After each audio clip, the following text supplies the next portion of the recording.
बिस्मिल्लाहिर्रहमानिर्रहीम।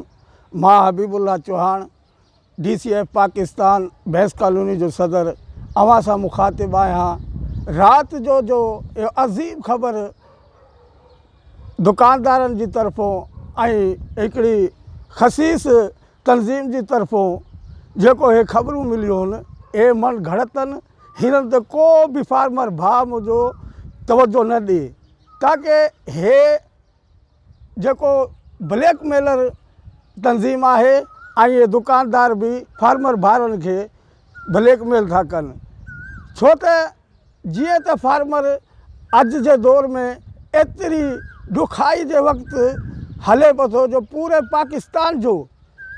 पाकिस्तान जी मंडियूं, पंजाब सिंध सभु मंडियूं बंदि आहिनि। हुन जे बावजूद बि खीर हिननि खे पूरो करे था ॾियूं।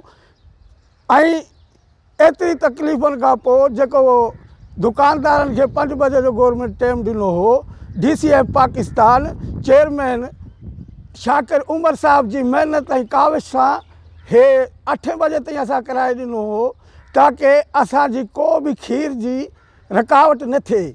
हिन बावजूद हिननि पाण में गॾिजी जेको इहो फ़ैसिलो कयो आहे, हे नामंज़ूर आहे। और इंशाअल्लाह ताला को बि फार्मर खीर वारो जंहिंखे बि तंग करे त असां इंशाअल्लाह ताला हुनजो अज़ालो करे ॾींदासीं। को बि हिननि खे घबराइण जी ज़रूरत न आहे।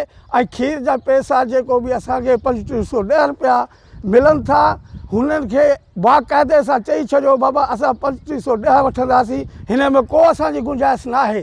छो त हाणे इन वक़्तु असांजो चोकर खे तव्हां वठो, चोकर 700 रुपया जी बोरी हुई ऐं हो 1100 रुपया, तक़रीबन 1200 रुपया जी बोरी थी मिले।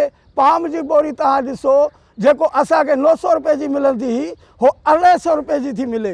हाणे हिननि खे शर्म न आहे, हिननि खे शर्म अचणु खपे। हिननि खे बार्गेन कनि था, कम अज़ कम वाड़ियारे खे त बार्गेन कनि नी। वाड़ियारनि खे त कॾहिं कोन्हे चयो यार तव्हांजो भूसो महांगो थियो आहे, तव्हां 1500 चढ़ायो, हलो तव्हांखे हाणे 200 रुपया सां मथे था ॾियूं। ऐं जेको बि लोड हे विझनि था चाहिनि, फार्मर खे मार था चाहिनि, हे बाबा हिननि जो जेको बि हिननि ऐलान कयो आहे उनखे असां सख़्तु मज़म्मत था कयूं। ऐं इनशाअल्लाह को घबराइण जी ॻाल्हि न आहे। असां वेठा आहियूं ऐं हुननि खे चई छॾिजो डिसंबर ताईं असां को पैसा न ॾींदासीं। सभु फार्मरनि खे मुंहिंजी तरफ़ों इंशाअल्लाह ताला सपोर्ट हूंदी। अस्सलाम वालेकुम। हबीबुल्लाह चौहान, कैटल कॉलोनी सदर।